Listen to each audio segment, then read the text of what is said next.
What's poppin'? What's poppin'? What's poppin'? Welcome to No Blankets Podcast, Season 1, Episode 3, the Boots on the Ground editions. It's your girl, it's your host, C West, and we are still grinding out the topic of leadership accountability, y'all. If you're catching this live or on the replay, I'd like to take this time to say thank you for tuning in. Do me a favor after this show, migrate over to YouTube and hit that subscribe button for me because you know your girl is trying to get my subscriptions up. Let me give a shout out real quick to my sponsors, my girl, my kid, my sis, T Money. She's the Wonder Woman on them ones and twos and in the studio lab cooking up the dopest beats and sack. She's doing it from Sacramento to Northern Cal. You can get her on IG at Money T Beat. Shout out to the beautiful Miss Ely Chandler. They call her the Hat Lady, y'all. And she keeps us fly with her assortment of fedora hats for men and women. Check her out on IG at Chandler and Company. Shout out to Lance, the PI, retired police officer and process server. So if you need those papers served or a 007 to catch a partner coming out to telly, he's your man, your guy. Follow him on IG, Lance, the PI.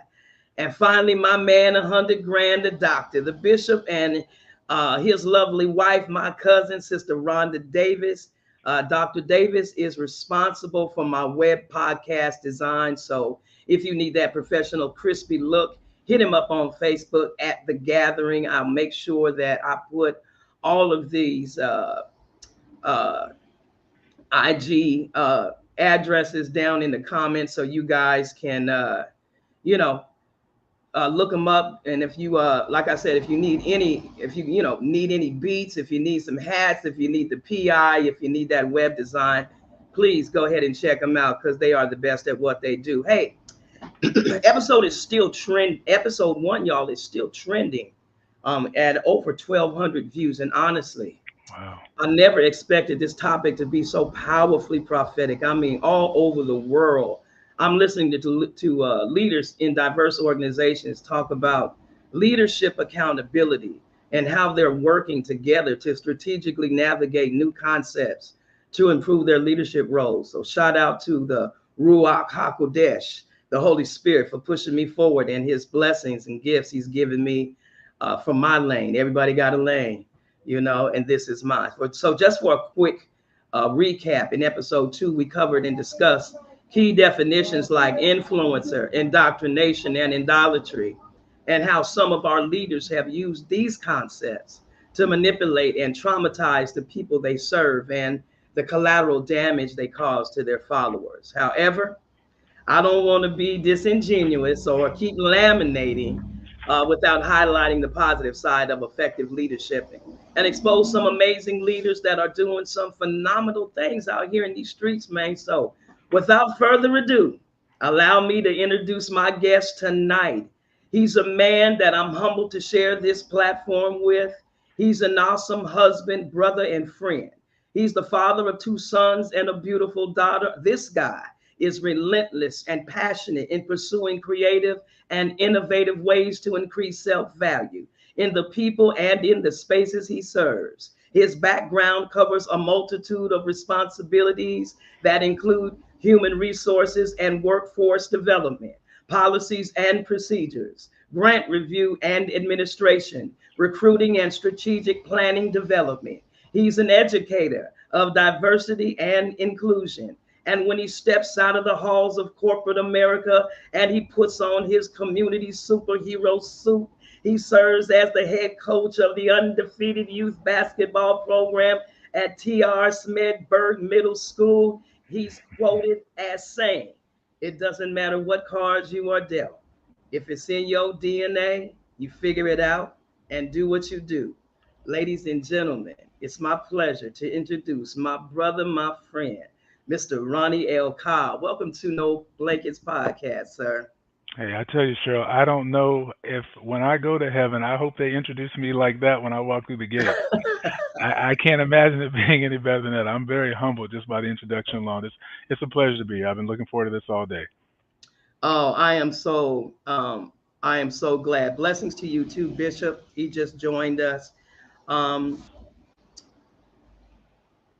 you know, Ronnie, I've just watched your life, and when leadership accountability um, came up in my spirit, I think my first couple of episodes, well, my first episode, I know it was very emotional, very passionate, because I know what happens, um, and I know what it is to be in a leadership position and fail or fall.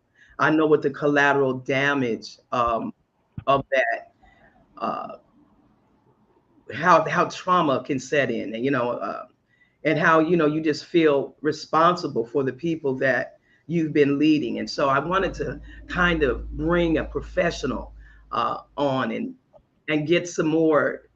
Like I said, I didn't want to laminate, just on the bad stuff about Sure, sure. leadership. I wanted to bring a professional perspective. So I'm glad you were taking some time with me tonight out of your busy schedule. Shout out to my mom, Marianne Weston. It's your birthday, and That's happy right. Happy birthday, Mom. That's right. there. Um, so let's start with some questions if you don't mind. Sure, please. Ronnie, as I invited you to be a voice and opinion on the topic of leadership accountability because of your undisputed track record of success in leadership, Ronnie, and on so many levels, brother.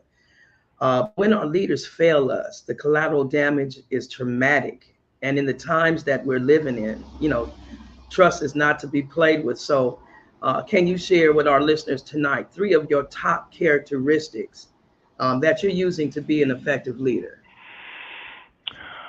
Well, when you think about leadership, I think the first thing that you have to be humble.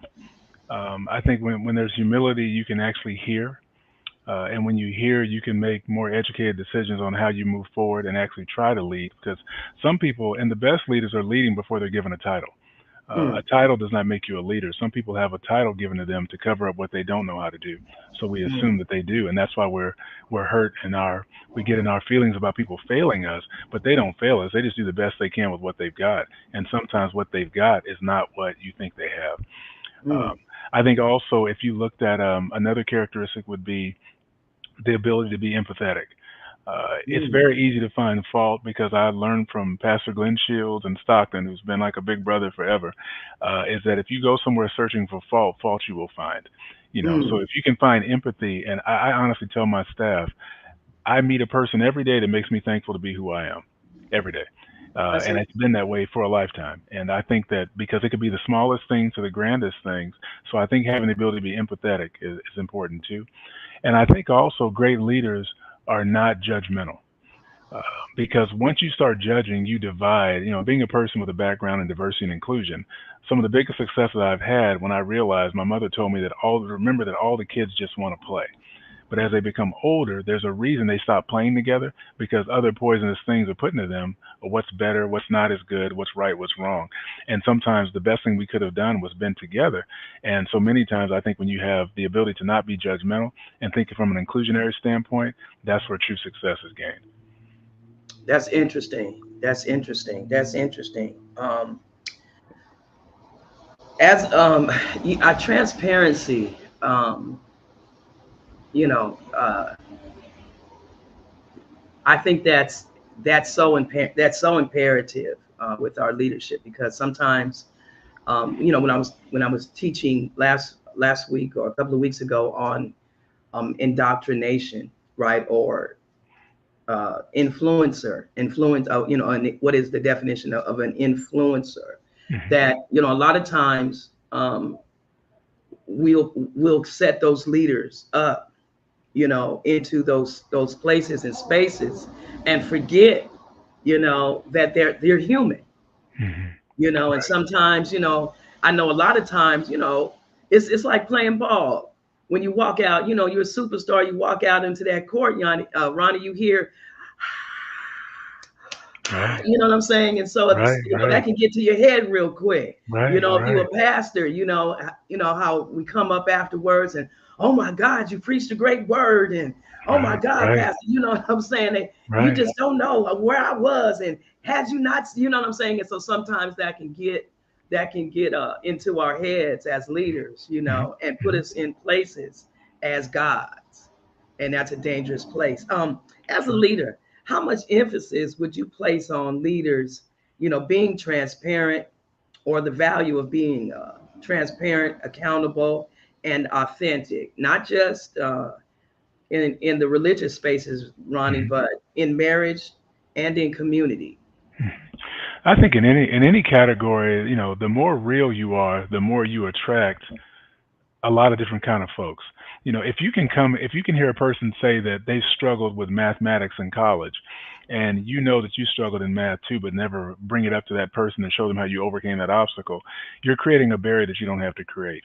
If you're a person that never learned how to deal with your finances until the pandemic came, there's somebody out there that's still struggling with finances, and you have to being able to share that this extreme circumstance that hit the whole world made me sit down and say I need to put some money aside for the first time in my life. So I think that the transparency is important because it humanizes the process. If I can sit down and say, well, when I worked at Burger King or Roadway Express and was hired by Rayleigh's to be a manager there, the drivers are like, how do you know so much about truck driving? I said, well, to be honest, I worked on the docks at Roadway. They said, man, come on, you're an HR dude, you got your degrees. I said, nah, bro, I learned about the 18 wheelers. I knew what I didn't want to do, but I learned enough that now I can speak your language at the corporate level and help you through this process. So in any regard where you can be transparent, even with your kids, when you let them realize, I tell my kids often, I was Ronnie before I was daddy. All I, right. wa- I was Ronnie trying to figure out the Ronnie stuff. I had a curl; it was over one eye, my Not bangs. not the curl, Ronnie. My cousins call me ready. They call me ready for the world. Every time I went back home to Tennessee, Oh man, shout oh out to Sheila, the 80s. oh Sheila. But I think in that though, it made them laugh, but then they could see themselves in me, and it was Yeah. okay to be who they were then because it's like I'm going along this journey just like they did. Mm. Speak on accountability, Ronnie. Leadership is a funny thing because we want the glitz and the glamour, and we want the fame, we want the aha, we want people to clap, we want people like Cheryl to invite us on their great shows. But behind the scenes, there's an accountability with responsibility because Mm. if you're going to Say be that a again. Hold on, person, hold on, hold on. Let's stop. Pause for the cause. Say that again, brother. there's just an accountability for responsibility, and it's Mm. not easy. It is not easy. I think the more glitz and glamour and fame you get, I've had people over the years that would come by my office and say, "Man, I want an office like this, brother. You doing this? I want to do it just like you." I said, "When you leave here, I'm here until 10 o'clock at night, and it's a lonely place because if I'm writing rules and policies and guidelines at 26 years old, and I'm presenting this to 40-year-old white males, it's not an easy thing because they're thinking, how did you even get that job? How did you know enough to tell me what to and not to do?" And then sometimes my own people couldn't even identify with me because they had never been there but done that either. And so there's a lot that accountability piece. People are watching you much more than they listen to you, much more. You know, Speak on, speak on again the authenticity part, Ronnie, and tell our listeners how imperative it is um, to be the best version of yourself. I think when you're honest with yourself about where you really are, it's much easier to be okay with who you are. I would give an example that kids that come and try out for my team, many of them are not superstars yet, but Mhm. we're successful because we never tell them until the banquet how we really saw them when they first came in. We treat them like superstars. We Right. train them at a higher level with a higher expectation, then all of a sudden it becomes their standard. If you're true with yourself about where your weaknesses are, if you're true with yourself about where your downfalls are, if you're true with yourself about the areas that you do not want to be vulnerable or that you are vulnerable in, it's much easier to deal with self when you know self. But if you don't, you're just putting on a show for people that don't really care that much, and that's a difficult place to be. And that's why when a lot of leaders are not authentic, when the lights are off and they're sitting by themselves, it's a very lonely place to be, and people battle with depression and other things like that simply because they don't like who they are. So they act to be somebody else just to please all of us. Right. I've always shout out to the great um, but never forgotten Bishop Carthen. You Oh know, gosh. he was he was not only just was he a servant, of God, but he was a brother and a friend. Yeah. And what was so amazing about when his ministry, boss exploded, this was the first time. in my life being in ministry or being, in access to church. I've never seen that many men come to church. It's usually, a lot of women, and the Sure. guys would come in on a birthday or, Sure. Christmas, Easter, they fly suits on, you Right. know, but his ability, to be a leader of men. And so, how important do, would you uh, put that emphasis on men as leaders? Do you feel that it's balanced, or I mean, because it's easy, for some men who are powerful Sure. to be influential over women, Mhm. but it's another thing to be said when a man, is leading men. Could you speak on that? I think for me, and thank you for mentioning Bishop Carthens, because I had a chance to talk to him in a Walmart parking lot 2 weeks before he passed, and I Mm. was with my sons. I'll never forget. He told them to don't ever stop following a true legend, but make sure you identify what one is. And that's like the last conversation we had. Man, man, you dropping gems tonight. You Yeah, it dropping was. diamonds tonight. Could you say that again? Yeah, he was telling them, as I paraphrase, I mean, he was just telling them that, don't be, in layman's terms, always identify and understand the importance of following a legend, but by definition, truly make sure you understand what one is. And his thing was that you walk amongst a superstar every day because he's in your life and available to you and pouring into you, where there's someone you may cheer for because they were up and coming athletes. But you may never meet that person, nor do they have a real concern about you and your livelihood overall. And I think, you know, when we're just talking about just leadership in general, it is probably one of the most difficult things for anybody to do because the ability to be able to be transparent, the ability to be consistent, being a man amongst men. I think one of the most flattering things that I've had a person say to me is that you are definitely a man amongst men because humbly you just do what you do and it always migrates back to you leading it again. And I'm an Right. adamant believer that you are a leader before you get the title. And I think it's based on trust, transparency, consistency, and you're not being judgmental. Because when people feel they can just really be, that it's okay to be exactly who you are, it's all good. Anybody will follow you. And I learned that through sports and life. Life has just helped me in that regard. There is a difference between being judgmental and as a leader and having constructive criticism and direction. Sure. One quick other question, Ronnie. Mhm. Do you think it's imperative that leaders also have mentors, like someone that they could, you know, uh, glean from their fields, or do you think some leaders stand alone in their own, private pathos? I think anybody that's wise would always have someone they can go to for wisdom because I learned years ago that even in executive roles, even the executive needs to be poured into sometime. I'm glad that people can come to me and feel that I'm a solution minded person. But at times, like I tell my own kids, Superman's cape gets heavy and you don't have enough left to give anybody. And it's almost like the Jordan thing, this guy can be sick and still put up 50, but he'd Right, rather be healthy and put up 100. right. So I think it's important to just realize that every person that's in a quality leadership position needs to have people they can lean on to get a clear understanding so they're not basing it just on their own knowledge because it's not healthy and it's not safe after a period of time. You don't ever want to arrive. You want to keep grinding to get a little bit better. I got a BF. Shout out to my BF, Grace Lindsay. You remember Grace Lindsay. Okay, so my BF Grace Lindsay, we go all the way back to Gady Junior High School. Oh Lord, the Gady Yeah, Knight. Gady Nice, baby. Gady Nice. And I'm the little point guard and she's the power forward, with the wingspan of 179,000. And so she's swatting down everything. I think I invented the three-pointer.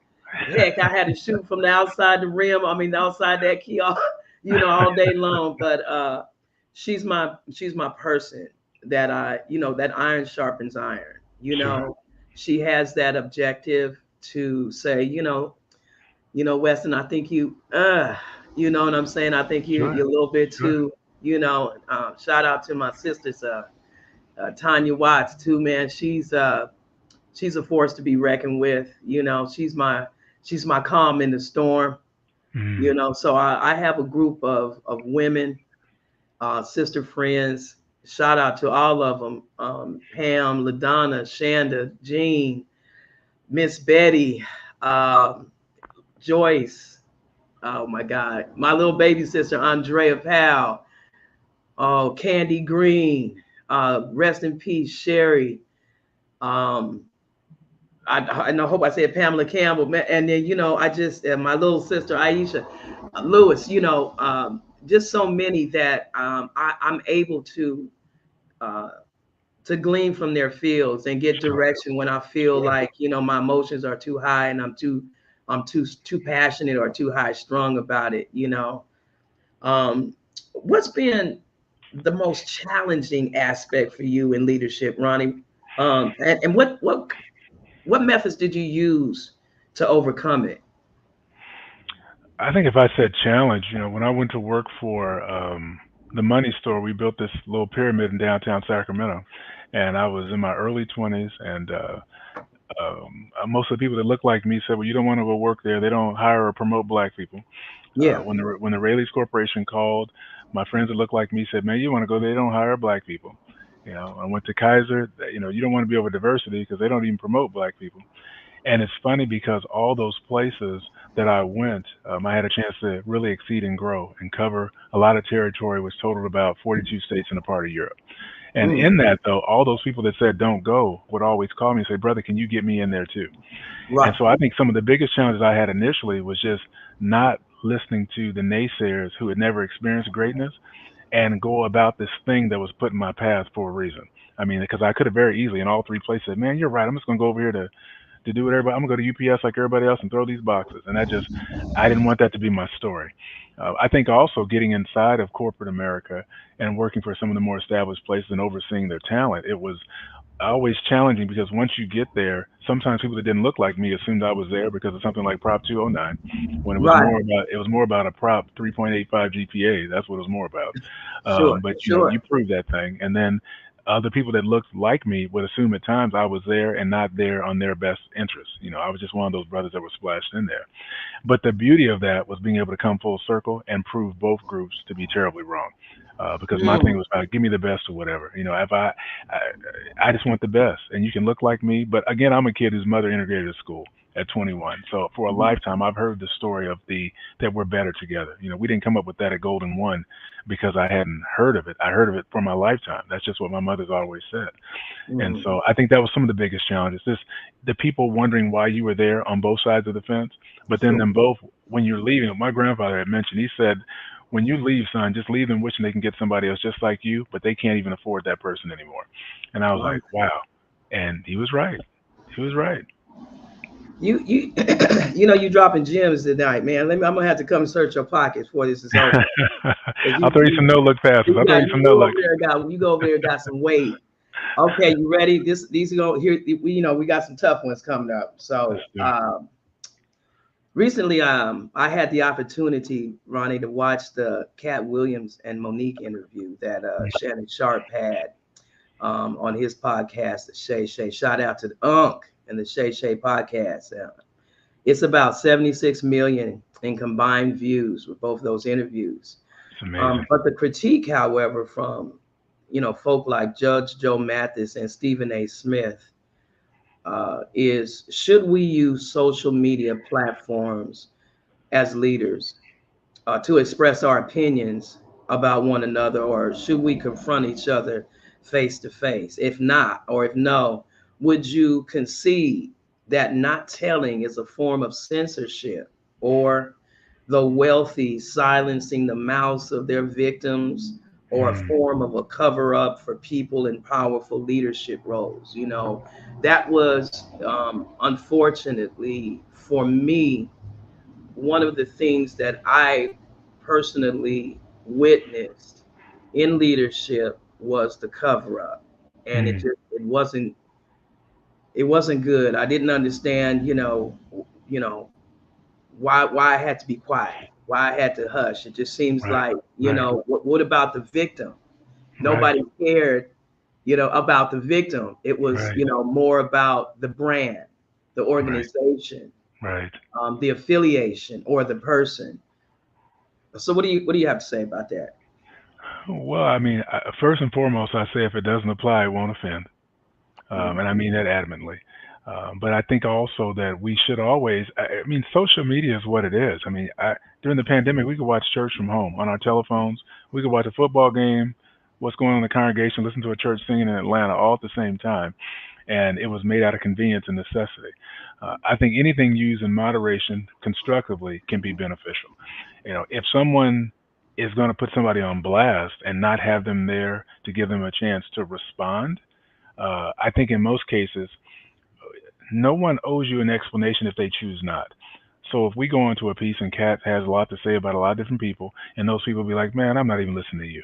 It's our choice if we're going to say, "Well, it must be true," and it's too bad that some people think that way because sometimes it's not true. It's just I don't want to deal with your ignorance, so I'm not going to do it. On the flip side, I admired the people like the Oprahs of the world because Oprah would bring people together that were from a lot of places. It could be swastikas and Baptists, and they're talking about this thing on Yeah, this scene and putting it in real life. And a lot of times they walk away hugging and kumbaya because they realize it was ignorance. You know, I just hate to see when it's us. I don't like us to have to use a social media platform to beat each other up. We've got enough things doing that already. If we can come together harmoniously, even if we don't agree and agree to disagree, I think right. that's the beauty of social media and interaction from a telephonic standpoint. But not everybody looks like that. And when you use it to be demonstrative, though, because I even as a host, I don't think I would allow somebody just to go in without me having to pose another angle to find out, well, why do you think they did that, or do you really believe that, or did this really happen that way? And if they adamantly say they did, Mhm. it's a point of view. It's freedom of speech. You can say what you want to say. Absolutely, absolutely. Just to piggyback on that, you know, I like to read the comments. Hmm. After the post is done, Yeah. because that's Right. where that's where the tea comes in. That's where the juice is. Yeah. That's where you can. And I think that was the reason, for me to address leadership accountability, because I Mm. saw, this is the spinoff, from the allegations of TD Jakes and P Diddy. Right. you know, Right. not looking good for my boy, but you know, when you're a brand and you have that kind of money, you can make it go away, whether or not it's true or false. Yeah. We'll leave Yeah. that. The Bible says, "Let the wheat and the tare to grow together," and He'll separate it in the end. And so, whatever's done in the dark is going to come to the light. So, Yeah. I Yeah. don't think that, when you're talking about exposing, leaders, I think the moment that you step out the will of God, you expose yourself, Yeah. and That's it's just very a true. matter of time before that, offense, comes to light. So, what I don't like, the transference of of accountability. Like your boy Adam. Mm. Your boy Adam Hmm. in the garden. Hmm. It was the woman. She did it. She gave it to me. You know what I'm saying? God The was the like, original snitch. but I The thought I original told snitch. you. Yeah, you know what I'm saying? That's the first snitch. You right, Ronnie. He was That's where the he was stitches started. he was the That's what. first That was the snitch. first set of stitches. Gave up his rib. Oh, let me, y'all, boy, looky here. Man, listen, that's a topic for for another day. Yes. Yes. Ronnie, what percentage would you say of our Black leaders misappropriate funds that were directed to build programs for disadvantaged youth? And how do we get information out to the communities who aren't connected to affluent Black organizations? We kind of talked about this, yesterday as we were, just, going over our bullet points and stuff. Mhm. I know what it is. I've seen the disparity even in our own culture, the classes and communities. And when you come from wealth and education as an affluent Black kid, you have access to, funding and connections. You get, intern positions at Right. great jobs. And so I was wondering, when our leaders who are given 501c3 Mhm. nonprofit monies to fund back into the communities and misappropriate those finances, Mhm. how do we build that trust, and what percentage do you think of that is going on? I think it's a very difficult question to answer because the majority of the people that are in my circle, they don't misappropriate. What I do know though, I can look at something like during the pandemic and there were COVID dollars available as an example. With the COVID dollars being available, you had to justify 8, 9, 10 different steps of things your organization was doing, and you'd be giving, pandemic equipment, and then you would also be given potential funding. Once Right. all that smoke cleared and the people go back to do their audit, because once we pass the high of the emotion, it always comes back down to the business. And once all that smoke cleared, a lot of people struggled being able to justify where those funds go. You had this event, you said you hosted this event, you gave out this many kits, we gave you this much money, okay, where's your paper trail? And so a lot of times people didn't have that information to be able to justify those moves. I think it happens a lot of times based on ignorance and some Mm. other times based on selfishness. But I also know that years ago when I left the Urban League right after college and went on my corporate America stint, I told my mother it was very difficult for me to leave because I felt that all the corporations I was bringing to us that could get these jobs in these corporate places because they contracted with me to help bridge the gap between the people of color and these great companies. Hmm. All she said was, "And take that concept to corporate America. You've got to educate people on why to use them and show them why we need them to come down to these corporations and teach them how to qualify for the lending funds that they have and how to keep it without losing it or violating it out of ignorance." Because I know people now, a couple that ran into some financial situations and they were buying some very simple things for their organizations, but in the contract, that was the two things that you could not buy that they needed the most. And they made that move and it cost them greatly in excess of $200,000. Right. So it doesn't mean that. So a lot of times I think that one, these companies, these corporations have to have access to who we are. But I think at the same time we got to be about our business too. If Cheryl's going to refer somebody to the Greater Sacramento Urban League to come meet with me about something in any regard, I owe it to you as a person that's my sister in the field that trusts me enough to bring me somebody that I handle them with care. And if I can't help them or I can't utilize the funds they have correctly, I have to be able to say I can't. Now, if I have more resources, that's easier to do. And if this is the only one I have, I understand why people take advantage of things because they don't have a plan B, a plan C. But I don't know how many are misappropriating, but I know there's a lot of people on the corporate side and the nonprofit side that are not educated in financial empowerment, how to Hmm. utilize those funds and make that fund turn into the next fund. That's the biggest thing. Because if you do it right, everybody wants to give it to the place they can trust. But if they can't trust you, you're not going to get it. Then you got to start to hoodwink to keep the lights on. You know, um,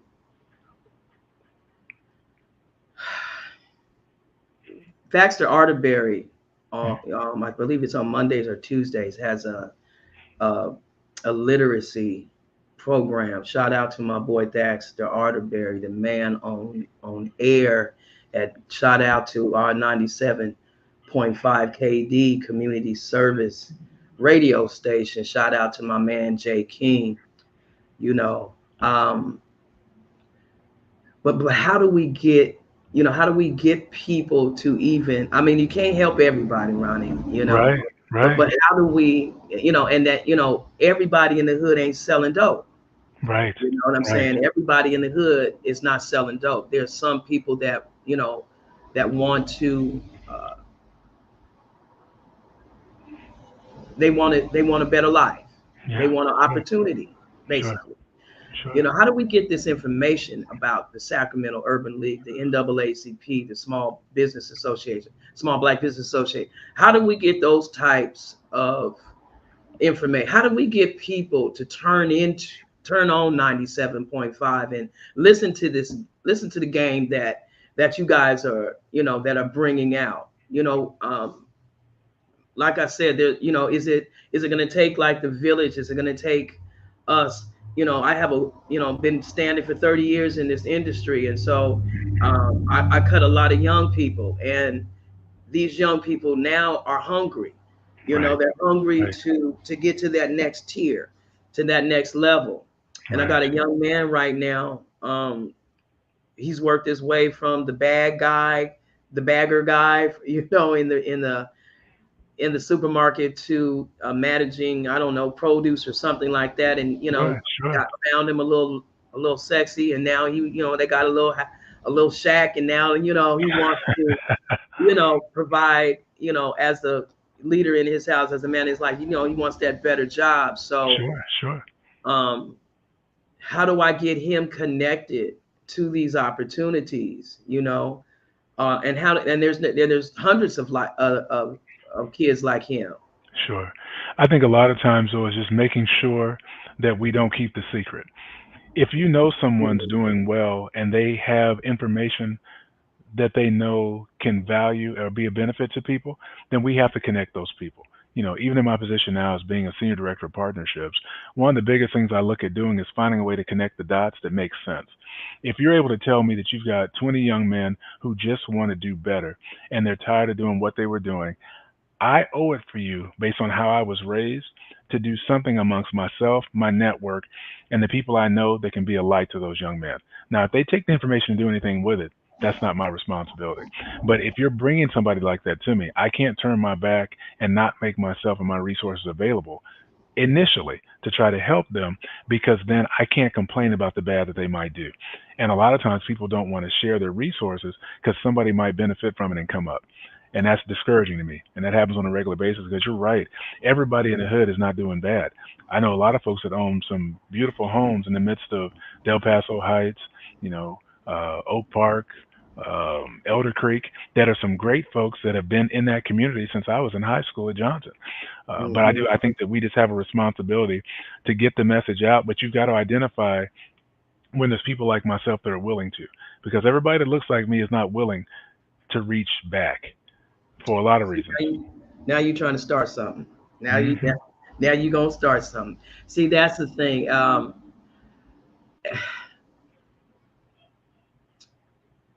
We have to learn as a unit. I feel that we all bring something to the table, but I think our judgments and our personal opinions and our personal judgments Mhm. get in the way of team building. I Sure. can't hire Ronnie. He's a roofer. I need a roofer guy, but he's a Muslim. You know, Right. I can't Right. hire Derek. Derek is a plumber, but Derek's gay, and I Right. just I just I Right. don't do gay. You know what I'm Right. saying? Right. Right. Instead of saying, "Come and bring your tools," Ronnie, come and bring your tools, Right. and let's build this house. Let's come together to build. I think that our personal, um, you know, our personal beliefs and how we and our worldviews interfere with our ability to build. And I feel like, nothing against our brothers and sisters of a lighter melanin, but I Sure. think it's time that, like every time the Oscars or every time the Grammys come on, we're always, downtrodden and sad. Oh my God, Beyonce! I mean, make your own Grammys. It's time Right. that we have our own tables to sit down, and then Right. let the elites, let the elites of our tribe set the bar for us, and Sure. stop trying to, I don't understand. I never understood. I'm a big girl. I love to eat. Obviously, I missed a meal. You know, but I will never eat at a table where somebody doesn't want me to eat at. Sure. I Well, would I never think, feel comfortable like that, Ronnie. Like, I'm not going to eat at your table and you don't like me. How am I well, going to enjoy my meal? here's one thing. My mother integrated a school at 21, primarily so that after going to all black colleges, all black high schools, black pastors, black chiefs of police, and we moved to Alton, Illinois from Jackson, Tennessee, and where we were one of two black kids in my class almost all the time until we came to California and moved off of 24 from Florida. And one thing she always said is that integration did not help us, it helped them, because we added flavor, and that flavor added culture where they had something different. And so throughout my career, I literally have gone to places and talked about have your cake and culture too. And I put that in place hard at Rayleigh's to help them realize what would dessert be if we didn't have any seasoning. And my president was like, "That's sort of heavy." I said, "Yeah, it would just be a piece of something, but it's missing something." So I think for us, we do have to get to the point that stop complaining, because if you take us out of things, you don't have a very interesting world. If you take us out of sports, if you take us out of manufacturing, if you take us out of entrepreneurialism, it's a very boring world. So with Right. that being the case, stop getting mad and get glad, because endorsers and marketing people put money behind us. It's Right. endorsable products. And if we don't win the Grammy and you think that you should have, okay, then maybe you don't participate in that next movie, but you have to have the Tyler Perrys of the world that can produce it themselves. You That have to part. have that. So you can't just say, "Well, I'm not going to take the money." Then we get mad at each other. "Are you a sellout?" No, that was $2.5 million sold. But now I've got a foundation that I can build my own. But we have to think about building our brand and extending our brand, and then welcoming us into our brand. Um, my girl, hey, shout out to my girl Tora Spraggs. We got some comments coming up here. Right. Uh, uh, she says that that applies to the Monique and Kat situation. You're trying to eat at a table where even your own people don't like you. Mm. And see, Tora, you done started something. That's a topic for a whole Well, nother. you know what you do then? And Tori, you go on a soul food diet. Ooh! Tori, he said go on the soul food diet. See, Ronnie, I don't know what I'm gonna do with you on tonight. I don't know what I'm gonna do with you tonight. I can't write fast enough. All these gems that you dropping. You just can't Um, be. It's hard being mistreated by your own. It's enough when you deal with the other animosity, but again, that's ignorance again. Because when you understand the value of us, I have a young man that came to our dinner. He stopped me in the parking lot probably 8 months ago, and this kid said, "Mr. Cobb, they told me to come talk to you. I need a job really bad. I'm in a hard kind of situation." And I was rushing out. I said, "If you call me in an hour, I'm going to be at this place. Just meet me there." And he got there 45 minutes before I did and met me there. Found mm, out that he was 18. His 16-year-old girlfriend was pregnant. They were living in a car. They had a baby. So they're living in a car that's up on blocks. He's 18, she's 16. Her parents are mad. His parents are mad. His parents are on drugs. Her parents are on drugs. So can't nobody help nobody. We poured into this kid a little bit and kept inviting him back because he kept showing interest and got him into our entrepreneurship program, and he ended up being at the top of the class. Now he lives in an apartment in Natomas that's immaculate. He has a car. The baby is now a year and a half old and doing very, very well. We invite him to our dinner, our gala, to be a featured person that we talked about. And the table that he sat at, he came and said, "Mr. Cobb, I got to tell you something." I said, "What?" I was about to go up and speak. He said, "The police officer who's being honored tonight with me is the one who arrested me 5 times." mm, So let mm, that do what that does. Now you imagine if I had been different about how I was and didn't take some time with this kid or try to listen and hear when he's asking for help. He right, had a chance, and the officer gets up and is crying at the event. He said, "I can't believe this is who I was arresting all those times." right. And if I had been as raggedy as the officer was, who did not look like me, the kid, where is he gonna go? It's a double negative. So sometimes you got to go play with somebody else to get yourself together, and then come Yeah, back and be better for us and yourself. that's absolutely right. I mean, again, that our inability to build as a unit and to own resources, to be able to employ and put our people in position. It seems like, um, you know, you know, uh, I don't know, assimilation, integration was in some aspects good for some Negroes. Hmm. Can you say Negroes? What are we calling ourselves in this 21st century? We I change don't every 15 minutes. After a cable on. I don't know what, shoot, I don't want to get in trouble. And somebody, we're not Negroes, we're not blacks. That's a color. That's, Well, my uncle, my pastor let's said, say the Hebrews. The Hebrews, issue, with God was, when he told them, he said, when you get over there, don't assimilate. mm, I don't want you to be like the other tribes. mm, Because I've given you, dietary laws. I've given you government laws, social laws, marital laws. You're a separate and peculiar people. And I believe that we are the people, the Hebrews, the post-transatlantic slave is Judah. Um, and that's a topic for another day. However, I don't want anybody to say I'm a black Hebrew Israelite. I'm not of any camp. I'm not, into Judaism or ascribe to any kind of organized religion. I study, Ronnie. And now that I see myself in the Word of God, I see how when we do assimilate, how we take on the identity of the environments that we're in. And sometimes we cast our own people as leaders, into these boxes that they don't belong, because we don't know how to celebrate ourselves and each other's gifts. Like I can't take nothing from you. Having you in your position is a blessing to us. I see you as a blessing to the tribe, brother. You know what I'm saying? So I'm going to do my best to introduce my social network, my community. I'm going to introduce you to my brothers and sisters over here at Cheryl Has Favor Metaverse. You know what I'm saying? And now I'm introduced to your community. Right. And so how we can build with each other on that level, right? Which leads me to my last question, Ronnie. I'm hearing nothing but positive feedback coming out of your outreach program, Cutting to the Chase, in which you serve as Senior Director of Partnerships and Sessions, lead host.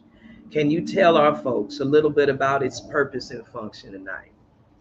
When Dr. Troy Williams, as our Chief Impact Officer, came to me probably about 8 months ago now, and had this idea about meeting in the barbershops and talking to men and having that conversation associated with mental health.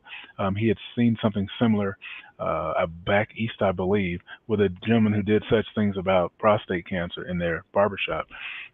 And so we talked about this idea and, bounced around in our heads a little bit and gave me some autonomy to be creative in some key areas. And literally now, they told us if we can get 4 men to come on a regular basis to either one of these barbershops in North or South Sacramento, we'd be doing really well. And I'm sort of sitting there laughing to myself. I'm competitive naturally, and I thought it was ridiculous because I'm like, if I bring my 2 sons, that's 3 of us, and if Troy comes, that's 4. So that's it. And so, we ignored that comment. And I mean, we're almost at about 500 that have come through now.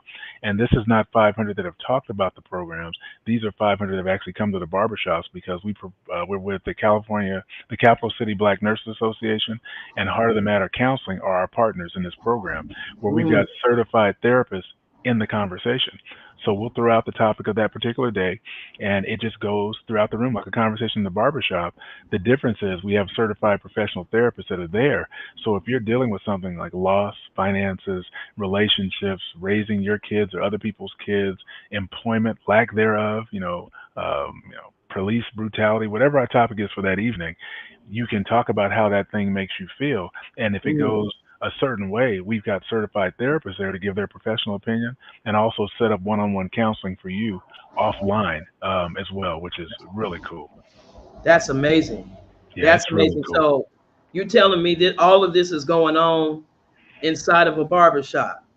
Inside of Tapers and 5 Star Fades. Tapers on MLK is on the first Thursdays. The second Thursdays is at 5 Star Fades on Del Paso. So you telling me that there is a safe space for men to come and share? Is, I mean, when you get it, you always wonder, is this information going to get out? Are they going to, are people going to talk about, what was said? Is it a safe space?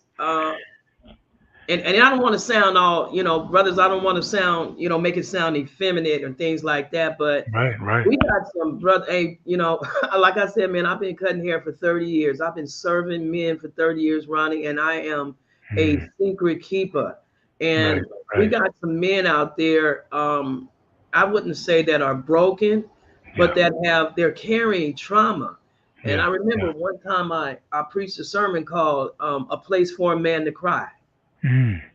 And if we don't have safe spaces for our kings to come and express themselves around other men, then you're gonna see. That's what I think you see the high schools getting shot up, parking lot, the Kentucky Fried Shit. You can't go eat nowhere. And, 9 times out of 10 with just the, unfortunately, shout out to Joel Osteen. We're praying, nobody ever wants to have that kind of experience, but normally shooters are males. And I feel like they have to carry so much, so for you being able to provide, so tell me, is there counselors there? Sure. We have counselors that are set up in the group, and that we have, I host the men's session, and then we have a therapist who's there, who then, after introductions and the topics introduced, they take over and carry the topic of the day. And so we'll throw it out there. We may say, let's talk about the difference between a toxic relationship and a thriving relationship. And it just goes there. We kicked off 2024 with what it means to be a man in times like these. Went a lot of ways, and we range from 2-year-olds to 81-year-olds.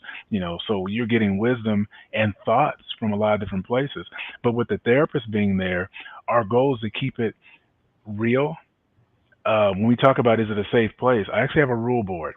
The rule board says, here are the things that are tolerated in this session. We don't go live. We don't put it on chats. The barbers have agreed with us that anybody who even comes in and takes information that they've heard there and shares it on the outside, they're not welcome at any more sessions or as customers to that barbershop.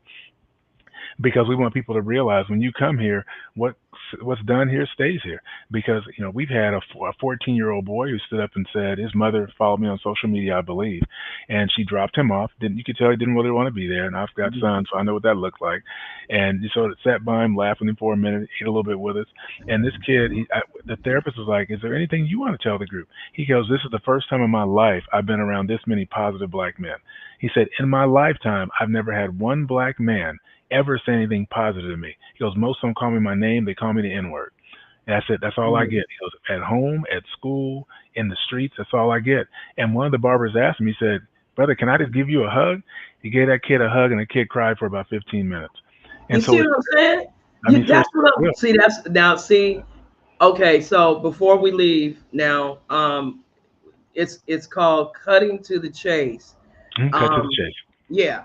So I'm gonna get with Bishop Kenneth L. Davis, and he's gonna show me how to be a little bit more technical, as I'm able to throw up a flyer or something. Share that screen. I'm not that fancy yet, man. I'm just my third this is my third season. I mean, my third episode. No, and you're doing good.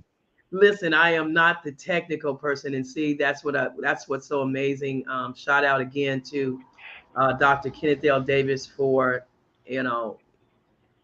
helping me create a professional stage and platform to do what God has called me to do.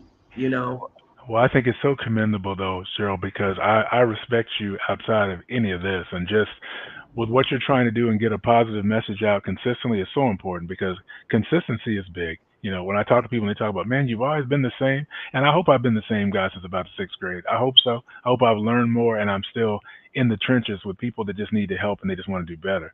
And so, we talked about the men, though, but we did unveil the Crown Edition the first week of, that's the ladies. We have Cut to the Chase, the Crown Edition now.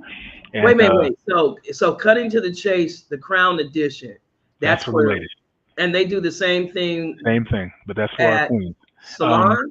That we have It's My Hair in the north area. So with My and the Tay, we use their salon there, and then we use Dream Girls in Elk Grove. So we use a north and a south location. I'll tell you this much: I predict the ladies are going to triple the men's numbers. The first night with I think It's My Hair, they had I think it was 62 women the first night, women and girls, and I think. With Dream Girls, they had about 26, 27, which their next session is tomorrow night. And it's just, I mean, it's amazing. It's just amazing. Oh, shout out to Dream Girls Hair Salon. What was the other one? And It's My Hair in the north. Shout out to It's My Hair Beauty Salon. Shout out to my boy Rashawn at Tapers. Hey, he cuts my hair because we can't never find Chris. Shout out to my boy Chris. But I can't never find my man, I love my boy Chris Newman over there at shout out to Newman's Barbershop. But I can't never get my man. So Rashawn has been my safe space. Shout out to my boy at Tapers and the amazing job that they're doing. They've been standing for so long. Yes. Ronnie, I tonight has been phenomenal. Again, we all have a purpose. And mine is to just create a fair and level playing ground for people to make eternal decisions. And sometimes in those positions, like I tell the women in my church, folk women, we have one commander in chief, but we all have different uniforms that we wear. Right. But we still have one commander in chief. Some serve as in the Army, some serve in the Navy, the Air Force, the Marines. Some are special ops, some are technical. Right. Some stay in the office and push papers, and some jump out of airplanes. I'm not for the four walls of the church. Right. I got to go get those hard hefts and stick necks. God said, I was sent to seek and save that which was lost. That's my job. So I let the church be church and do church and have church. I have nothing against church. Sure. Do church, you know what I'm saying? But there's people out here dying in these here streets, man, and we gotta make sure that they have a fair and level playing ground to make an eternal decision. So tonight, one of your titles, man of God, is minister. So I am so grateful for the mantle, for the anointing and the blessing that God has upon your life. Thank you for gracing us at No Blankets, for being open and honest and transparent. I'm going to let you have the final words tonight for our audience on leadership accountability, Ronnie. Well, I think first and foremost, Cheryl, thank you for making yourself vulnerable and putting the time and effort into doing such a thing. It's not easy to create platforms like these, and it's even more challenging to get people to actually tune in and pay attention. That's difficult. But what I would definitely say that if you want to be a really good leader, even as a chance of being a vocalist from time to time, I tell people I enjoy being a backup singer because I know I'm important to the harmony. I know that I am. Right on. And I said, so if I stop singing, there's going to be a piece missing. So I encourage people like you to just don't stop singing. Don't stop singing. Frank Fenner. Wait a minute. Frank Fenner and every praise and worship group, every praise and worship minister. Did y'all hear that? James, Franklin, David McKinney. Did y'all hear that? Ronnie said, okay, he said, don't stop singing. I got this microphone in front of me. I think I might sang me a song, cut me a rug or two. I'm just kidding, Ronnie. Again, tonight we had Ronnie L. Cobb, Senior Director and Partner of Partnerships with the Sacramento Urban League. We thank you for joining us tonight at No Blankets Podcast. Hey, family, thank you so much for tuning in. We'll see you next Wednesday. And God bless everybody. Happy Valentine's Day. Thank you, too. Much love, you guys. Much love.